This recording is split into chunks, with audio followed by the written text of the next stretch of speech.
आजकल जो शादी में यकीन रखते हैं वो तलाक में भी रखते हैं, क्योंकि अब वो ज़माना नहीं रहा कि लोग शादी को 7 जन्मों को बंधन समझकर एडजस्ट करते रहें। अब बात ना बने तो डिवोर्स होना आम है, लेकिन क्या डिवोर्स हो जाने के बाद दो लोग अपना अपना जीवन चैन से बिता पाते हैं? शायद हाँ, लेकिन कभी कभी ये भी होता है कि लोग अपने फैसले पर पछतावा करते हैं। हम ये नहीं कहते कि तलाक बुरी चीज़ है। अगर अलग होने के सिवा कोई रास्ता नहीं है तो बेशक डिवोर्स लें, लेकिन डिवोर्स जैसा बड़ा फैसला सोच समझ कर ही किया जाए तो ही अच्छा होता है। अपने पति को तलाक देने के 2 साल बाद एक महिला ने अपने पछतावे की जो कहानी सुनाई, वो तैश में आकर फैसला लेने वालों के लिए एक सबक है। मेरा नाम जायू है और मैं 32 साल की हूँ। मेरी शादी हुई थी और पति से अलग हुए मुझे 2 साल बीत चुके हैं। जब मेरा तलाक हुआ तो मेरा परिवार और मेरे दोस्त मेरे लिए फिक्रमंद थे कि मैं अब अपने लिए नया साथी ढूंढने में सावधानी बरतूं। सच कहूं तो तलाक के बाद मैं कई लोगों के साथ डेट पर भी गई हूं, लेकिन उनमें से कोई भी मेरे हस्बैंड की तरह अच्छा नहीं है।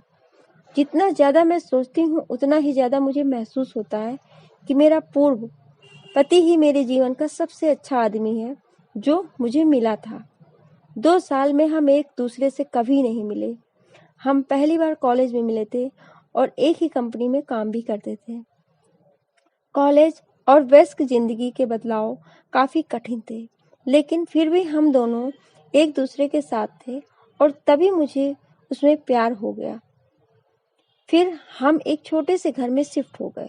उस वक्त हमारे पास बहुत पैसे नहीं होते थे, लेकिन मुझे याद है कि मुझे कुछ भी दिलाने के लिए हमेशा तैयार रहता था। मुझे हैंडबैग दिलवाने के लिए उसने खाना नहीं खाकर पैसे बचाए थे। मैं एक बिगड़ी हुई शहजादी की तरह थी, क्योंकि वो मुझे कभी घर के काम भी नहीं करने देता था। मुझे खुशी थी कि मुझे एक ऐसा शख्स मिला था जिसके साथ मैं अपनी पूरी जिंदगी बिताना चाहती थी, और जल्दी ही हमने शादी कर ली।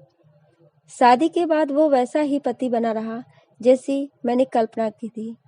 मैंने कहा कि मुझे कुछ समय बच्चे नहीं चाहिए, और अपने परिवार का अकेला बच्चा होने के बावजूद भी वो मेरी बात से सहमत था।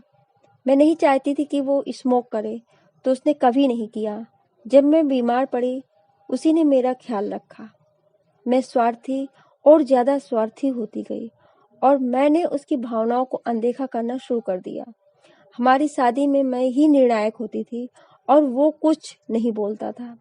मैंने हमेशा यही सोचा कि मेरे स्वार्थी रवैये के साथ सहमत होना ही उसका मेरे प्रति प्यार जताने का तरीका था, लेकिन मैं गलत थी। उसके सहने की भी एक सीमा थी। हमने तलाक ले लिया, लेकिन तब भी उसने इसके लिए मुझसे माफी मांगी। उसने कहा कि वो शर्मिंदा है कि वो मेरी इच्छा के मुताबिक एक अच्छा पति नहीं बन सका। तलाक के बाद मेरे अहंकार ने मुझसे कहा कि मेरा पति मेरे पास वापस आएगा, लेकिन 2 साल बीत गए और उसने कभी मुझे कॉल तक नहीं किया। और इस वक्त तक मैं भी ये समझ चुकी थी कि हमारी कहानी अब खत्म हो चुकी है। एक एक दिन मैं अपने कॉलेज के दोस्त की बर्थडे पार्टी में गई थी। पार्टी से पहले मैं एक ब्लाइंड डेट पर गई थी, लेकिन वो बहुत बुरी थी। कॉफी खत्म होने से पहले ही मैं उसे छोड़कर पार्टी में आ गई। उस पल मुझे अपने पति की याद आई कि वो कितना मृदुभाषी था, कितना प्यार से बोलता था। मुझे एहसास ही नहीं हुआ कि मेरे आंसू बह रहे थे कि तभी एक शख्स ने सामने की कुर्सी हटाकर मुझे टिश्यू पकड़ाया। जैसे मैंने ऊपर देखा, मैं चौंक गई। वो मेरा पति था जो मेज के दूसरी तरफ बैठा हुआ था। एक दूसरे से अलग होने के 2 साल बाद उसे अपने सामने बैठ देखकर मैं बस इतना चाहती थी कि उसके हाथ पकड़कर उससे एक दूसरे मौके के लिए पूछूं।